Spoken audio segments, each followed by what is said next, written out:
لأن رئيسهم واصل بن عطاء اعتزل مجلس الحسن البصري وجدي مشر چو د معتزله واصل ابن عطاء دا جلاس اعتزل ثمانه جلاس د چا څه جلاسو د مجلس څخه د حسن بصري ځکه دی خو شاګرد و د حسن بصري تېره ورځ د استاد لارې پرېښوله چې کوم څوک د استاد لاره پرېږدي دا چیشتي دا د معتزلو پر لار روان دي نو دا صیفیان چې کوم دي دا هم چیشتي دا د علمای دیوبند شاګردان دي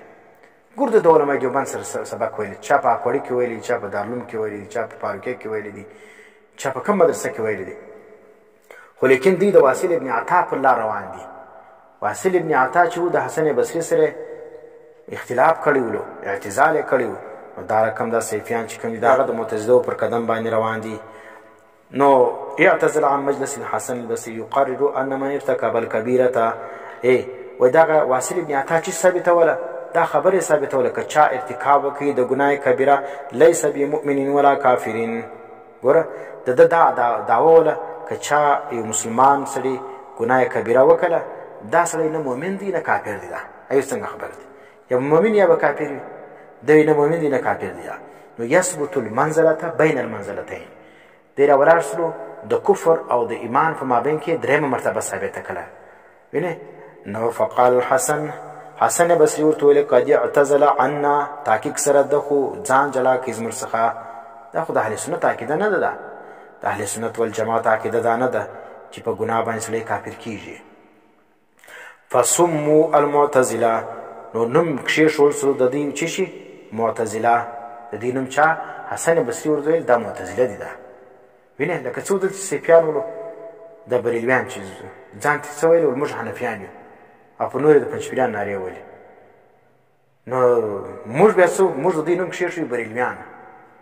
وینې صیفیان بریلویان الحمدلله هغه دا وخت ټوله دنیا ومنله نن ګرده چې د چار څو نارې ووي خلک وایي دا بریلویان دي دا نو دا ته به هم خپله پر مخالف باندې یو نوم یږدې فسموا المعتزله د دې نوم کښېښول سو معتزله او دی خو نوم خپل د ځان نوم یږدي معتزله هم په خپل پر ځان باندې ډېر ښه نوم یېښولو څه نوم یېښولو وهم سموا انفسهم اصحاب العدل والتوحید دوی بیا د خپل ځان نوم یېښولو خپل د پارټۍ خپل د جماعت نوم یې څه یېښولو اصحاب العدل والتوحید ولموږ چې کوم دي خاوندان د عدل یو عادلان خو موږ یو عدل انصاف موږ کوو والتوحید او موږ چې کوم دي هغه اصل موحدین یو توحید په موږ کې شته دا نور ګرد مشرکان دي وینې لکه دوی چې ویلې د پنجپیریان بیا څه وایي اشاعت التوحید والسنه پنجپیریان بیا وایي موږ چې کوم دي هغه اشاعت د توحید کوو وینې نور دنیا نه کوي او بل څه دي والسنه او د سنت اشاعت کوو او صیفیان بیا څه وایي هغه بیا وایي موږ چې دي هغه اصل حنفیان یو او ماتوریدیان یو په عقیده کې موږ د امام ابو منصور ماتوریدي او دغه متبعین یو او په مذهب باندې چا وي د امام ابو حنیفه یو نو اصل به یو چې شي حنفیان موږ ده دروغ وایي حنفیان نه دي دا نو دوی خپل پر ځان باندې ښه نوم یږدي وینې دوی موږ اهل سنت والجماعت یو نو دوی به ته به د دوی پر عقیده دغه نه کوي چې بس دوی به موږ اهل سنت ته وایو بس دوی نه ته به خپل نوم پرېږدې نو دوی ځان ته چې ویلې اهل سنت یې ویلې موږ بریلویان ورته ویلې الحمدلله موږ د حسن بصري پر رحمت الله علیه پر لار باندې روان یو او دوی د چا پر لار باندې روان دي دوی د معتزلو پر لار باندې روان دي ځکه دوی د خپلو استادانو سره چې کړي مخالفت یې کړی دی د دیوبند علماو سره سبقان ویل دي لیکن د دیوبند علما مني نه چې د هرې مدرسې فتوا ورته پیش کړي وایي دا د وهابیانو فتوا ده دا د پنجپیریانو فتوا ده وینې نو اوس اکوړې هم وړه خټک مدرسه څه ده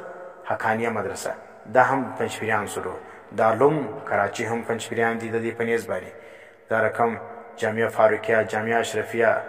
وینې خیر المدارس دا رقم دارالعلوم دیوبند دا ټولې مدرسې دا صیفیان چې بولي دا پنجپیریان بولي دا